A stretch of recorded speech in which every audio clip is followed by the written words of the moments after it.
ഇനി നമുക്ക് PCODയിൽ എന്തെല്ലാം യോഗാസനം ചെയ്യാമെന്ന് കാണാം. ആദ്യമായി ചെയ്യുന്നത് ബട്ടർഫ്ലൈ പോസ്.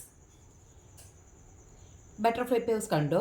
ഇത് വളരെ ഉത്തമമായിട്ടുള്ള ആസനയാണ്. ഇത് നമുക്ക് 7, 12, 21 എന്നീ കൗണ്ടുകളിൽ ചെയ്യാവുന്നതാണ്. എന്താ ഇതിൻ്റെ ഗുണം? ഇത് പെൽവിക്സിനെ ഓപ്പൺ ചെയ്യുകയും നമ്മൾ ഡീപ്പറായിട്ട് റിലാക്സേഷൻ ഉണ്ടാക്കുകയും ചെയ്യുന്നു. അതാണ് ബട്ടർഫ്ലൈ പോസിൻ്റെ ഗുണങ്ങൾ. ഇത് മെൻസ്ട്രേഷൻ ടൈമിൽ ഉണ്ടാകുന്ന ഡിസ്കംഫേർട്ടിനെ എല്ലാം കുറയ്ക്കാൻ സഹായിക്കുന്നു. നമുക്ക് അടുത്ത ആസനം കണ്ടാലോ? അടുത്ത ആസനമാണ് ധനുരാസന. അടുത്ത ആസന ധനുരാസന. അതിനെ ബോ പോസ് എന്ന് പറയുന്നു. കാണാം.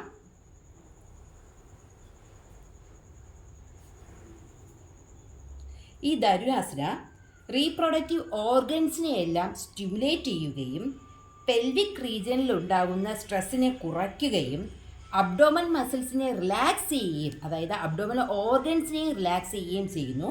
അതാ ധനുരാസനയുടെ ബെനിഫിറ്റ്. ധനുരാസന ചെയ്തു കഴിഞ്ഞു. നമുക്ക് അടുത്ത ആസനത്തിലേക്ക് പോകാം.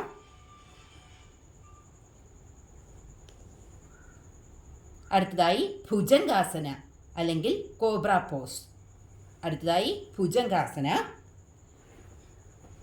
ഈ ഭുജംഗാസന ചെയ്യുന്നത് മൂലം PCOD കേസുകളിൽ ഓവറിയൻ മസിൽസിനെയും യൂട്രൈൻ മസിൽസിനെയും സ്റ്റിമുലേറ്റ് ചെയ്യാൻ സഹായിക്കുന്നു.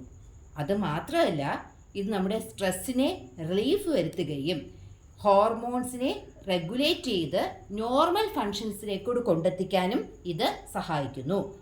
അത് വളരെ പ്രധാനമാണ്. നമ്മൾ മുന്നേ പറഞ്ഞതുപോലെ PCOD ഹോർമോണിൻ്റെ ഡിസ്ഫങ്ഷൻ കൊണ്ടുണ്ടാകുന്നതാണെന്ന് പറഞ്ഞു, ഇംബാലൻസ് ആകുന്നത് കൊണ്ടെന്ന് പറഞ്ഞു. ആ ഹോർമോൺസിനെ ബാലൻസ് ആക്കി നോർമൽ ഫങ്ഷനിലേക്ക് എത്തിക്കാൻ വേണ്ടിയിട്ട് ഭുജംഗാസനം നമ്മെ സഹായിക്കുന്നു. Thank you.